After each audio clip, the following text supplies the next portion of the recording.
assassinate, couldn't really pull off the the objective of the team composition in general.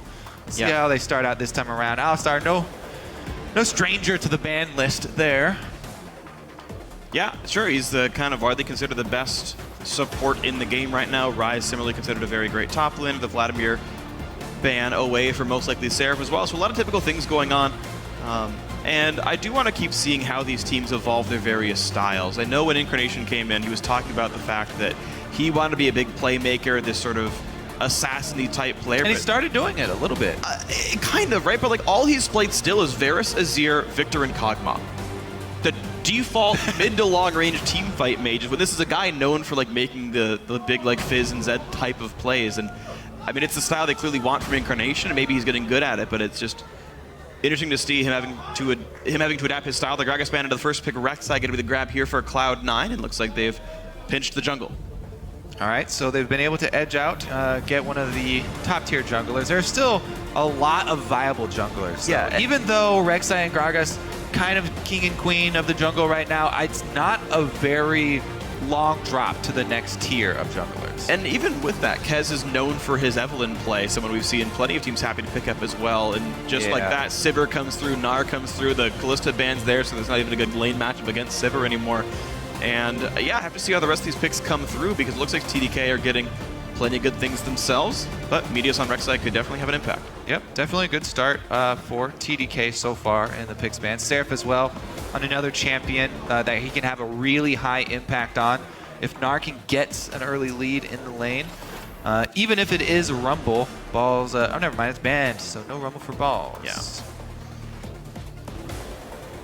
And we'll see. Fizz does come through again, though. So you talked about the Fizz top, the attempts for Balls to go for something pretty exciting. It's going to be happening here again for him. So Fizz into Gnar. It doesn't sound like a great matchup, especially early game, but they might know something I don't. Meanwhile, Annie picked up here, assuming for LemonNation. Cloud9 able to start some fights for sure. All right, yeah, so they do have some good initiation. A lot of good early pressure here. The roam of Annie plus Rek'Sai is very, very potent early game. So Meteos and LemonNation are set up to make some good plays. The only thing is that support roams often, yes, you get the back timing roam, but they're often facilitated by shoving your lane in. It's so hard to gain that control versus a Sivir lane who can just annihilate a wave with 2 abilities. Yeah, true. Wave clear, definitely a strong defensive thing to have. Team Dragon Knight's not going to pick up Ekko for themselves. We'll see if that ends up being for Mancloud or for Kez, as they've saved their 5th pick to be a bit of a flex here, but Sivir Thresh definitely a strong duo lane to show up against whatever C9 ends up bringing. Yeah, pretty safe. So Sneaky gonna be playing the Ashe again. Let's see if he can combo. No, I actually talked to Sneaky before the game about the Bloodthirster Ashe build we've been seeing from Doublelift. And Sneaky actually had some really encouraging things to say about it. So my thrust was that Infinity Edge is a lot more damage, getting through front lines really hard. Sneaky said that he feels like AD carries right now are much more about staying alive. There's all these backline reaching champions that if you can just kite out and survive with a Bloodthirster, then you're fine. He's a fan of Bloodthirster first Ashe. Right, that's what other champions as well. Yeah, that's what I was saying with the Ashe. Just because there's so much control in her kit, especially you feel it as a jungler when trying to go gank her. If you can't kill her in your initial dash and you run out of gap closers, then you are just boned. You can't do anything else there. So having the Bloodthirster, especially since he does have the very quick attack speed and activation of a Q, feels pretty good. All right, so we're going to see if Sneaky does go for that build. Incarnation back on his VIktor for another time here. Cloud9 looking like a pretty standard composition. Balls looks like he will not be going for the Cinder Hulk build, though, just the Ignite here, not the Smite. Worth pointing out. Meanwhile, TDK just a pretty standard team fight composition. Gnar and Ekko for some crowd control, Azir for some backline damage, Sivir to help out. Yeah, as far as, I guess we're talking about item builds. Balls did this last time as well, last week on the Fizz, and I'm definitely a big fan of Ignite Teleport Fizz. I hate Cinder Hulk on top laners that are not going to build full tank. The item is terrible. If you don't build extra HP, it's just not an efficient way to go. If you want to go tanky Fizz with cooldown reduction, then go ahead, just build more efficient items. Yeah, they are out there. Do it with Ignite. They do exist. Yeah. All right. Well, that's what Kobe's going to say about this one. It is going to be Ignite, I'm pretty sure, at the very end of the day for that Fizz pick of Balls. Either way, guys, fire up Twitter and share your thoughts on this match. Send hashtag C9win or hashtag TDKwin to @LevelEsports. We'll check in to see who you think is going to be victorious as we get ourselves into the game. And all 10 players loading on in here. It's going to be a fun one. C9 sitting on only 2 wins for this split. This is the last team that they have to play in the first half of it. They've got 9 more games after this one. Can they end the first half of the split with a couple of victories? TDK looking for their first win, halfway through the split themselves. Yeah, Cloud9 still with a lot of work ahead of them, even though they are facing this winless sub-squad of TDK. This, if they lose this game, then that will definitely be the last straw, and things will have to change. Well, Lemon is cautiously optimistic that Cloud9 can turn the season around. Let's take a listen. So we've been getting pretty destroyed in the first split. We have a very bad record, the worst we've ever had. And so far it's not looking that great. I would say that our games, our most recent games at least, have been improvements among our terrible early games, but we still have so much to work on, and hopefully we can pull it together. That's honestly kind of depressing. Yeah, actually. Whew, yeah, I mean, it's funny because I don't really feel like there's a team in North America that's completely happy with their play at all this entire split. Yeah. Even the teams at the top are fairly discouraged right now. Yeah. So it's kind of a common thing among North American teams. Everybody knows they have a lot of room for improvement. They're all looking for it, but Cloud9 definitely the ways to go. Well, early game gold lead for Cloud9. Meteos set up to carry. Yeah, we'll have to see if the Cloud9 improvement does happen soon. Right now, their rank matches their team name, unfortunately. We'll see Incarnation looking to battle Mancloud in the mid lane. Cloud9 going to be looking at standard lanes for themselves. Krug start with the dual lane, similar for TDK, going to start strong. Yep, so both bottom lanes will get the extra experience. Let's see who gets there quicker, though. Ashe feels like it should be pretty decent at taking it, although they will take a lot of damage. Yeah, TDK just as fast. All right, so very, very even setup. Now, whenever we have standard lanes, I like to set it up early on, the collapse down to bottom lane, because you really need to coordinate with the rest of your team, mid laners, junglers, and bottom lane. Oh, wow, that hit! It landed. The Boomerang Blade as well. LemonNation already at half HP. Ignites traded though, and they turn back on a Smoothie. C9 looking for the chase kill. Another crit sneaky. Gonna turn on to Lattman, but it's still a 2v1. Lattman's Q gonna do a bit of damage. Just a heavy trade on both sides. Very, very close still down here with low health bars. That means this is gonna attack a lot of jungler attention. There is blood in the water. Bottom lane are just sitting on trinket wards at this point. They're very easy to track, and Meteos is one of the most flexible ganking junglers in the game right now. And he's already on the way over. He, I believe, didn't see the trinket ward come down because he was burrowed. If that was a land shark, he'd have been okay. So Meteos realized that he spotted and goes, okay, well, I'll trinket for you guys. Be back later. The thing is, I talk about trinket wards being really easy to track. They see them hover to that side of the lane. All right, well, the window has passed. Didn't quite track it well enough. And Cloud9 are not going to pull off any sort of gank bottom. Meteos heads back towards mid, where there is yet another ward. And Mancloud will play accordingly. Yep. For his vision, Mancloud is awarded life for now. No kills coming through. And Meteos is going to... It's going to cost him a bit of time. Yeah. Slow down his jungle clear, whereas Kez just went back, has the first recall, so he's already back out on the battlegrounds with a pink ward to drop. This is actually one of my favorite spots to put a pink ward. LemonNation with the early roam, because they have been able to shove up. So the Cloud9 bottom lane, not comfortable with sitting low health down there with TDK. Ooh, nearly lands a stun. Pink ward gone. Looks like C9 knows your favorite spots. Yeah, really does pay off. Yeah, anyway, that spot is definitely a favorite just because it's usually very defensible, even more so in solo queue, so maybe more value there. But Cloud9, they shove up early for the recall just to get an extra Doran's Blade and more potions. So very potent return to lane here for Ashe. Yeah. Sivir's done the same as Lattman and Smoothie return back to lane.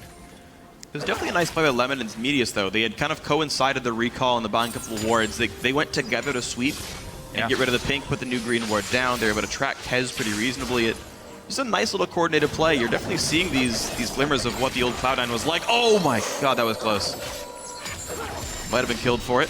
Yeah, LemonNation coming real close to that hook. He's got his stun ready, though, for another exchange. Last time, remember, hook landed, and they gave as good as they got in the exchange. TDK have to be a little wary in the really early stages when going for those hooks into the minion wave. From this point on in the game, though, it gets much, much less important. Now, keep in mind, neither team can really accurately track the enemy jungler, so lane ganks can always be a possibility. True. C9 had just had that wave pushed up, so there's no way of knowing that Meteos isn't in the brush down there. Yeah, lane ganks, though, lane ganks are even more important with a Thresh lane, because you can come at any time, and there is legitimate kill threat there due to Lantern assistance. So even though Ekko not quite as strong a ganking kit as Rek'Sai, the Thresh more than makes up for it. So both teams on their toes in the bottom lane. And again, top lane teleports, you have to track those as well. So if one of the top laners can get a health lead, it can actually have ramifications for the bottom lane. Here comes Meteos. Notice he has the Raptor buff from smiting that Wraith camp. So he knows there's no ward this time. Wow, double stun and a double knockup, and that's the easy kill picked up on a Smoothie, the flashless support. Lattman runs away, nothing they could have done. So well played by C9. Another stun lands on a Lattman. The flash knockup! The he's gonna live. I think a minion blocked volley there. Yeah, Ignite was used to gain the first kill, so there was no Ignite on Thresh. And small burn, not quite enough to get it there. Cloud9, though, do get all the summoners out of Sivir. So, an option for targeting. Now, it is a Thresh lane, of course, so always wary of going for the AD carry first in those instances.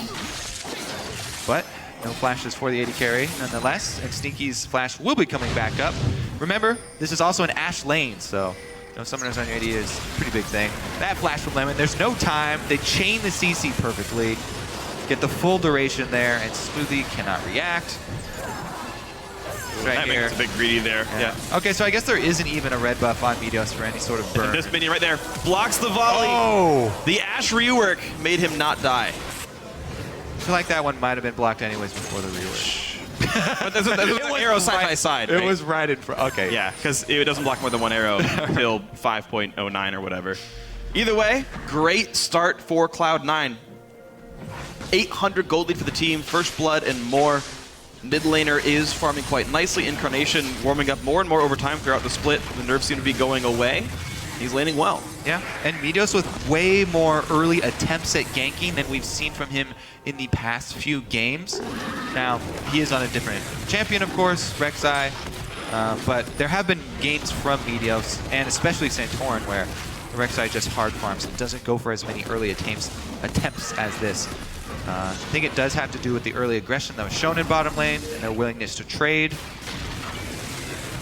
So, Cloud9 able to capitalize on the skirmish down there. Yeah. See if they can transition it into their typical vision coverage, because that was really a hallmark of great Cloud9 play in the past, was how they would turn early advantages into complete control of the enemy jungle.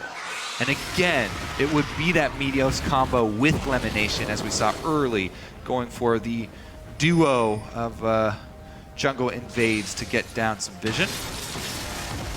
Incarnation still trying to harass Mancloud to make a play available for Meteos.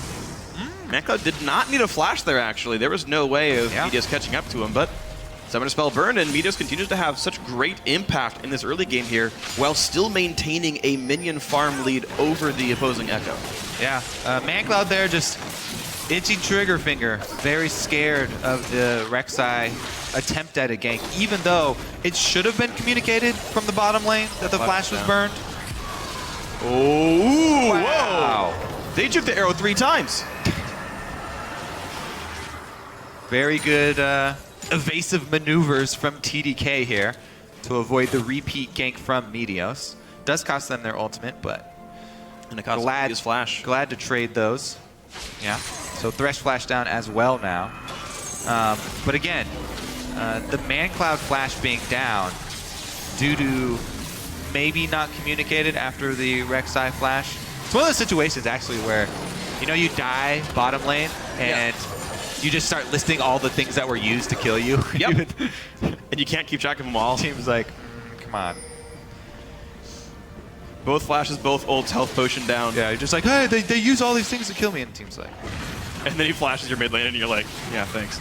All right, well, here comes the famed duo invade that we were talking up. Meteos and Lemon into the enemy jungle, get some counter jungling down, some deep wards down, even leaving behind a Spirit Wolf to annoy. Oh, and Balls is coming too. Mancloud, how good's your cutting? Kez gonna join in this one. A nice double knockback though. Mancloud Into the parallel buys conversion. some time.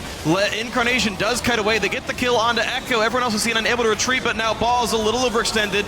Gonna get the wrong side of that fight. Seraph showing up with teleport, does survive and get a kill back. Now Incarnation, oh, the Timbers!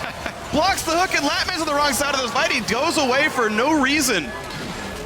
Killed for free, 3-1 Cloud9. We might need another angle on a camera on Lattman to see how he found himself in between all 4 Cloud9 members. But had a difficult time cutting them off. And Cloud9, even though the turret dive not optimal, they do come out with a lead in that 2 kills, 4-1. So Mancloud here with the ult into the parallel convergence for the double stun, setting Kez up also for his Q. Cloud9 all were there ahead of time though, so it was better organized by Cloud9. All right, basically Lattman just coming up to try and head off the triple, but Sneaky's right behind him. He kind of lost track of his lane opponent there. Yeah, I think he thought his team could have followed up and just wasn't correct in the assumption. So again, yeah, maybe some improvements still to be made for the sub-squad, communicating abilities that are up, especially gap closers, definitely key. Yeah. So at the end of it all, we have a sizable minion lead for the AD carry, sizable one for the mid lane as well. Cloud9 certainly winning that in a lot of fronts. Seraph holding equal against Balls, but that's it. Everything else starting to slip away for TDK here. Cloud9 have turned on the heat pretty successfully. A number of good ganks in a row, put him in a good spot here. And normally the early game, like the gank timings and things like that, are things you expect to go better for the sub squad. It's the later game rotations that usually slack off. And TDK not even winning at that. Just looking for the repeat invade, but not able to successfully steal or force the blue buff even off of Mancloud. Yeah, Thresh just gaining some extra distance for Lattman. The sign of a true good Thresh player. Uh-oh.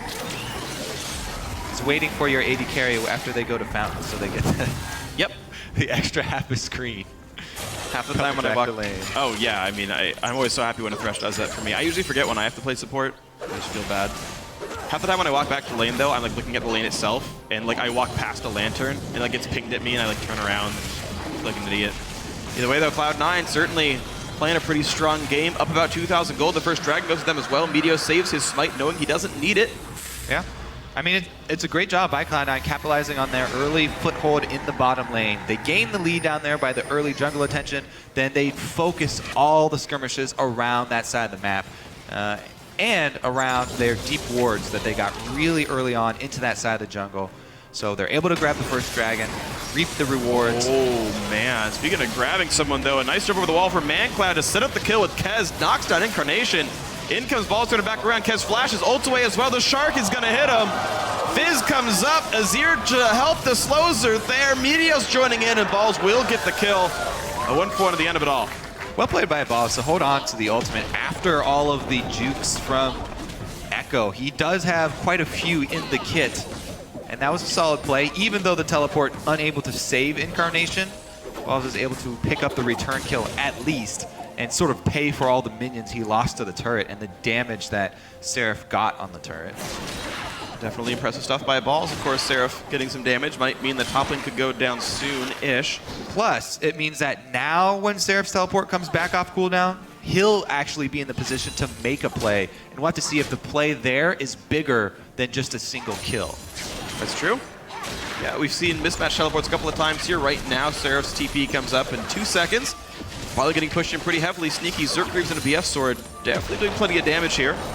The longsword he has makes me think he's going Bloodthirster as well. So he's continuing alongside that build. Afraid of maybe the echo damage and whatnot. We'll see if that ends up being true, but TDK certainly on the back foot, 2,000 gold down. I do want to point out that Seraph also bought a very early upgraded trinket. And Wow, Ball's going for another tower dive. Wow, a lot of aggression out of Balls. They're going to buy a lot of time, though. Decides that dive is not going to work. Ekko is nearby. And it gives more time for Seraph on the top than to push a turret down. Some interesting patterns actually emerging from Cloud9. Oh, there goes bottom lane. Wow, nice flash just in time. They could use an earlier arrow, but Sneaky will not get the kill because of it. TDK keep the turret alive for one more wave. Yeah, just a little bit of missed timing there for the bottom lane there. Holding on to his arrow. Let's see, both junglers come down, so probably will be non-committal. Yep, just gonna clear the waves and back up. Incarnation in that mid lane with the VIktor versus Azir. Small lead on CS. And even though they have had repeat dive attempts and repeat pressure attempts from the rest of the team, not really able to capitalize on an early VIktor strong lane. Azir powering up fairly well. Azir has been sort of forced into, or has opted into, the magic resist, more defensive build though. So in order to gain this sort of even early lane, Mancloud has opted to go with the Athenes rather than Morel and Omicron. Lower damage, more durability. We'll see if that matters to him much as Incarnation buying some CDR himself. Forced to flash away from Azir though. Yeah. And normally I'd be like, okay, so he's also first a Fizz. So he's going to have some more protection for the later dive. But Fizz is a lot of damage. A lot of his damage is now physical. So yeah, it's 50-50. It's pretty evenly split. And a single resistance type isn't going to help you that much. Yeah, absolutely agree. Bloodthirsts are done on Sneaky. He is going for the utility-focused build. Of course, Incarnation and Balls both have plenty of damage, so he doesn't need to be that main carry for the team. As you mentioned before, the utility on Ashe definitely is quite high. Gold lead staying at 2,000. No really major gains either way for quite some time. Top lane killed by Seraph, bot lane killed by Sneaky. So far a trade of resources. All the ultis, nearly every summoner spell are up, and Dragon spawns in 2 minutes, so maybe that's when we see our next big fight with every spell available. All right. Well, Cloud9 already gonna swing Sneaky and Lemon up to the mid lane and try and pressure, but again, the Sivir wave clear is ridiculous. When assisted by Azir as well, no one shall pass. So he heads straight back bottom, actually. Cloud9 looking for side lane control right now. They have Sneaky shoving bottom, and they've committed Meteos to top, so they just sacrifice mid lane instead of trying to hold even here. And that is actually huge for Azir. Now, last time we saw Azir, in the Team Liquid game versus the TF, it was mentioned how important it is for TF to. Good stun. Sneaky doing a bit of damage, forced to flash away. Meteos channels the teleport, and now who's caught? Wow, Smoothie getting jumped on by Rek'Sai and Annie. Kills go through to Meteos. Now Kez on the wrong side of the team. Looks like his spells are all down. Ults back in towards Incarnation. Wednesday coming up. 1 second away. He can almost jump the wall. He's gonna now! Oh, man. Flash by Meteos unneeded. The ult for Incarnation, all that was required. Kill goes through. All Mancloud's done a shove out mid, run away, and Balls is on the hunt, so I don't know if Mancloud's even gonna live here. Revealed by a Crystal Hawk, goes towards Balls. Shark is on him. Jumps right back over. Kill goes through to Cloud9. 25 seconds on Dragon, and map control for the blue team.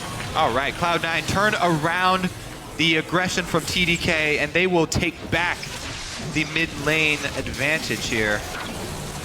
Was about to say how important it is for Azir to take his turret so that he can set up control, but it all collapsed there with the Rek'Sai teleport. Having a jungler with the ability to reactively act to global plays like that, just a tremendous advantage. And Cloud9 parlay that into not only mid turret, but also going to stack up Dragon number 2 at 19 minutes. Nicely done. And definitely a reasonably clean game from Cloud9. We're seeing these ganks come through for TDK. There's like occasionally a good play made from the red team, and you think C9's down, and yet every single time it gets turned around. You talked about the Rek'Sai global teleport.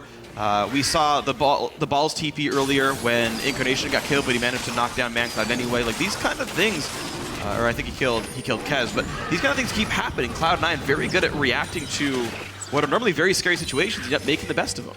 Yeah, I think that is something that will come with time from TDK, their ability to punish these small openings. Having seen Balls use his teleport and knowing that Seraph had his coming up, there was a window to go aggressive, but it has since passed. And now they are on the defensive. Cloud9 have gained control. Alrighty, so we're now at a 3,500 gold lead. The two dragons, the numbers just keep on growing, even though the turrets are staying the same. TDK managing to knock down turrets pretty successfully themselves. C9 just, again, able to get the better of these fights time and time again. And I don't think it's worse. Fighting gets easier when you've got more gold than your opponents. True. I know, really, really deep thought right there, but this is what they pay me for. Nice. Well, you do have to spend that gold, so that's a two-part strategy there, Oh, Phreak. true. You can't just leave people with, hey, I'm Can't rich. just sock him with a sack of coins. You got to go buy something with your money. They're investing. Good sir. And they got to wait the year for the capital gains tax, you know? In real life, though. Are we doing financial advice on TDK? Yeah. Well, we do have a bit of time. It's true.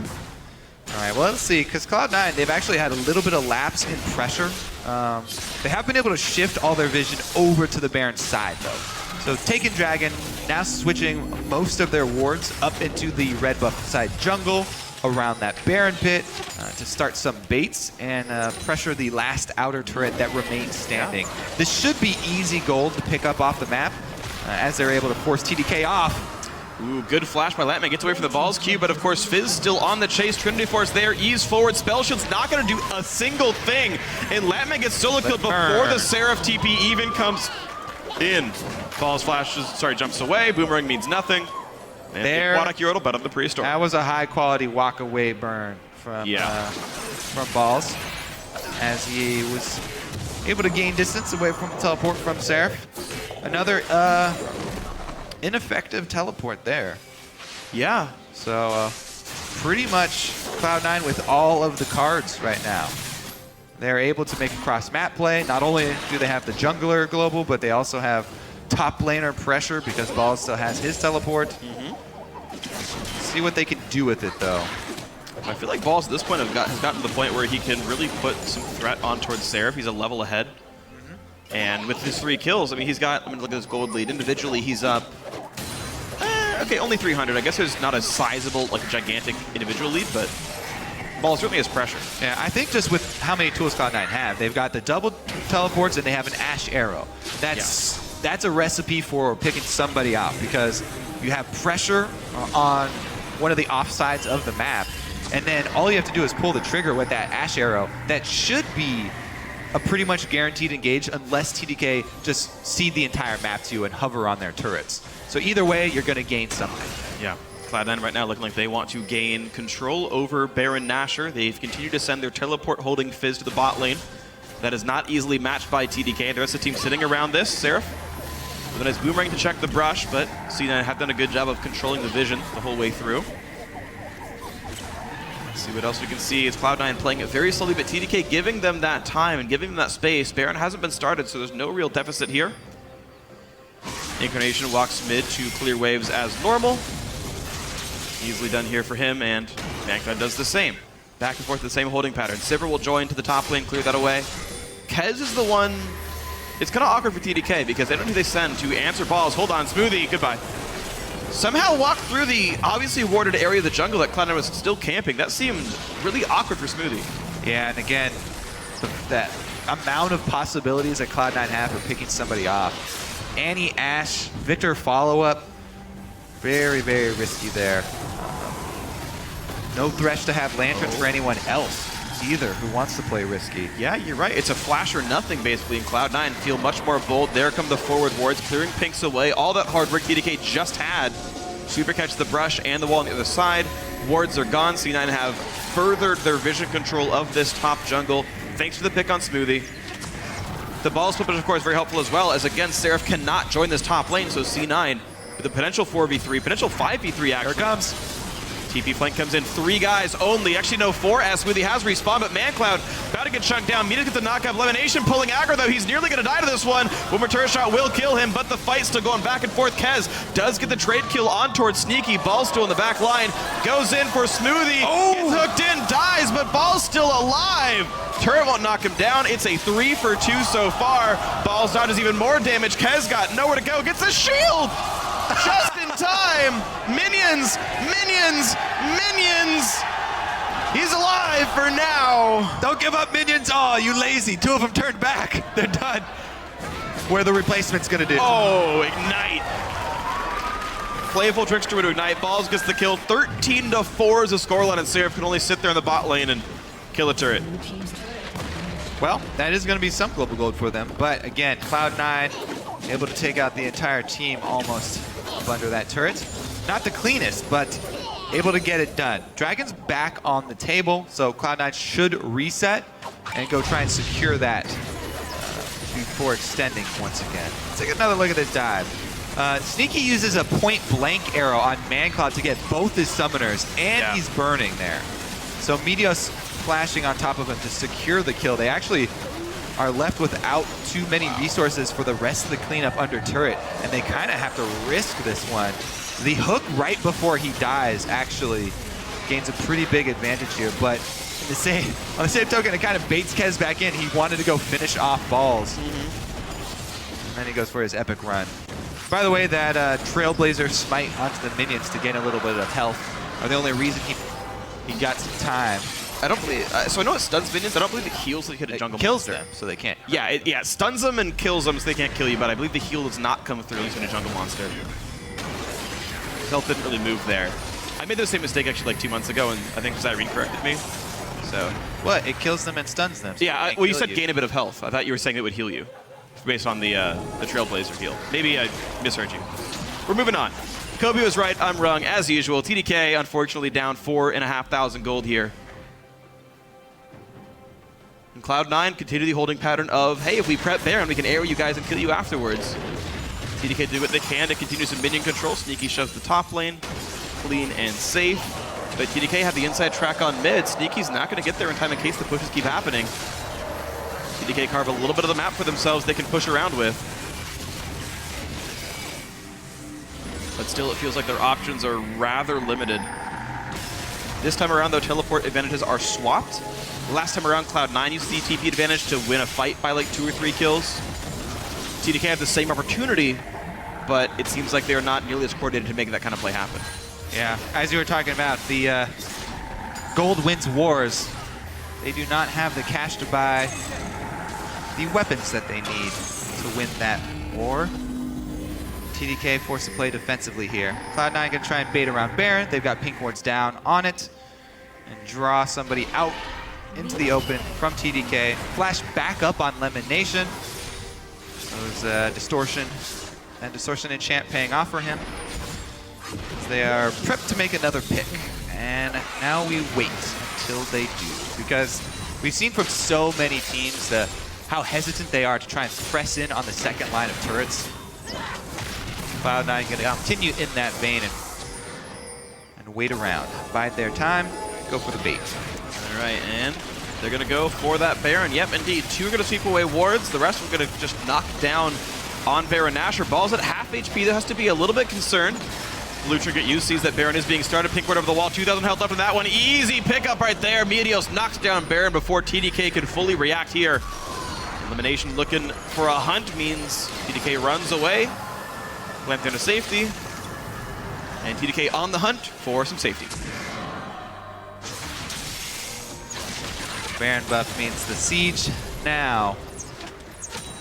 Definitely an option for Cloud9. They could easily split and get multiple lines of Baroned up minions, but they're going with the 5-man here for some reason. They're going to wait for recalls. Yeah. They'll probably split up after they go for the recalls and utilize a couple extra lanes of Baroned up minions, as they do have the global teleport. Oh no, Rek'Sai's Ball's down. in 10 seconds and Meteos is in 35. Yeah. Already looked, you're going there. I got you. Way ahead of me.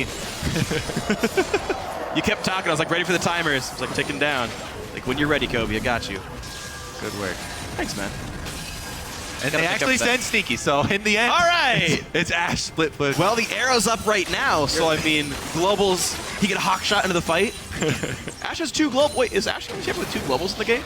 Double Lift would definitely be on board with the Ashe arrow, and Hawkshot is enough to participate in a team fight from across the map. I'll check your brush for you guys. Don't get caught. Hey, there it is. See Smoothie. Global pressure. Stop the recall. All right, well, let's see if Cloud9 can close it out, because even though this is TDK, still looking for a win with the subs, for Cloud9, it's been a struggle. They definitely can't take anyone for granted.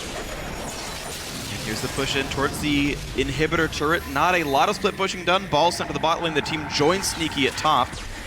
Makes that turn number 4, and the siege continues. Baron minions are fairly hard to kill, but they take full damage from turrets, so if they go away fast enough, Sivir is here to defend that one. Back to mid goes C9, but there's no minion wave to use. Bot lane didn't mean much, as well as Balls have a hard time pushing towards the melee champion.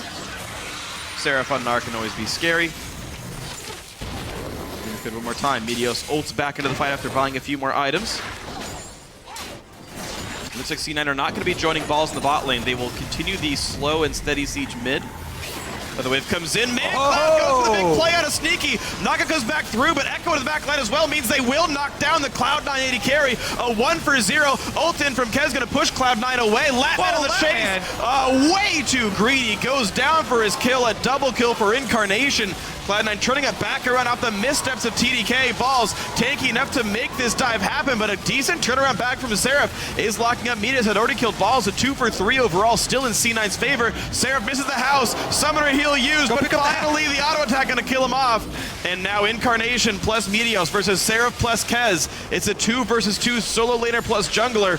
TDK running away from their own base. Meteos is that scary. Kez out of mana. He's on his own now. Meteos no mana but doesn't need it. Building up Raid. He knocks down into Kez. That fight's going to give him some health as he aggroes the Raptors, who are now dealing damage back to him. So awkward there, but Kez gets away. 3-for-3 mid lane turret did go down. Advantage C9. So Mancloud gonna get the little highlight clip for himself there. That That was was sweet. a very good play onto Ashe. No built-in dash for her, and he's able to get Sneaky into a compromising position here as he walks too close to the soldier. So Sneaky with a little lapse there, and he is gonna go down. Even TDK, even though they're so far behind. This right here, the technical term for this Phreak is tunnel vision. And that is Lattman running past the mid lane mage to try and finish off the support mage. Yeah, not the most ideal situation. But then Cloud9 with a little bit of a deep dive of their own, and TDK able to answer back here as Seraph goes for the flash play and secure Lattman's target. Helping out Seraph, you know? Like, I'm making sure the true carry of TDK gets gold. Seraph 3-0, the attack damage focused build, the Hex Drinker into Black Cleaver, does give Seraph plenty of damage, and he's trying with his very best to carry. He's tanky enough to obviously not die. So it does become a multi-threat team for TDK, but Cloud9 continue to play well. Dragon number 4 recently picked up by these guys, so they're only 6 minutes away from that win condition, as they've continued to hold the gold and push lead the rest of this time as well. Nearly a 9,000 gold lead for the blue team, and C9 looking to add their 3rd win of the split at the halfway point. Much needed 3rd win as well. The morale already has been fairly low, as we saw from the little video from Lemon at the beginning of the game. Now loss to a sub squad is definitely be crushing. TDK though, gonna press up mid. Balls has teleport. They have to be very careful about wards placed behind them. Make sure that they've cleaned the map. There's one right there on the other side of the Wraith Wall now. Meteos just put into position, prepping the teleport from Balls. They're just waiting for TDK to press up on the turret. When they get up onto the turret, Balls can channel the teleport. There's the initiation. Big stun comes in, teleport goes in as well. Stuns onto Smoothie, he's gonna nearly kill the support, but he stays alive. Balls and Meteos zoned out by the Azir turret. No kills for Cloud9 just yet. The kiting away. The Azir soldiers come in. Meteos slowed one more time. As long as Smoothie stays safe, he does stay alive. A 1-for-0. Balls on the wrong side of this fight as well. In comes Mancloud. Great juke by Balls to stay alive. And Lantern keeps himself safe. Mid lane, Azir turret will deconstruct. But TDK winning that fight, actually. Baited and outsmarted from TDK right there. They saw the ward go down. They're like, all right, you can come in behind us. We will erect the Azir turret. In the glory of Shurima. It almost cost Smoothie his life, so, you know, there was definite risk to the plan, but they've been backed into a corner and they need to pull off plays like that. Now, it only does give you 1 kill. They weren't able to take mid-turret or anything. Yeah. So, small steps, but needed steps for TDK. Trying to fight their way back in. It's partially a moral victory. That was the last deathless member of Cloud9, so TDK can happily say they've killed everyone on the team at least once. It's always nice to see, of course. Seraph, the only unkilled player in this game. I mean, best player in this series. He certainly, I do think, though, I really do like Seraph this split, though. We're seeing that he's still, I think, not great with the teleports. He's still got some weaknesses, but his individual mechanics certainly very strong, and his team is looking pretty good. Just not able to pick up these wins just yet, as they're kind of hoping for a more solid roster, unfortunately. But Cloud9, of course, taking wins they should. 9,000 gold lead, knocking wards away again. Looks like Baron number 2 on the table. Dragon number 5 only 3.5 minutes away as well. So, I mean, a lot of options here for a patient Cloud9. Yeah, I think that's definitely going to be the route they go with as well. No reason to put themselves in any more dangerous spots.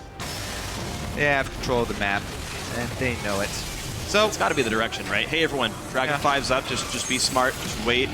We'll win in 3 minutes. I mean, yeah, and even though it's possible to bait a Baron, they've got plenty of, you know, pink wards already in place to do so.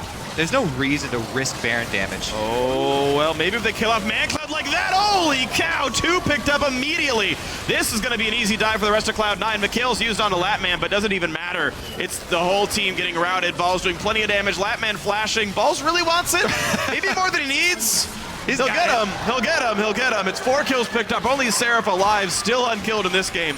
But Cloud9 can knock down at least an inhibitor. 30 to 40 second death numbers means maybe more. Balls 9-2 at this point on the Fizz. They're inside the base, and it looks like they're going to rush down a couple of Nexus turrets here. They're going for the win. The timers are coming up pretty quick. Let's see if they got this one. Flash down into Seraph. He's a pretty tanky Gnar. It's just going to be the game going down. They could have chosen Baron. Instead, they choose to win the game outright. 37.5 minutes. Cloud9 adds another win to the column over TDK.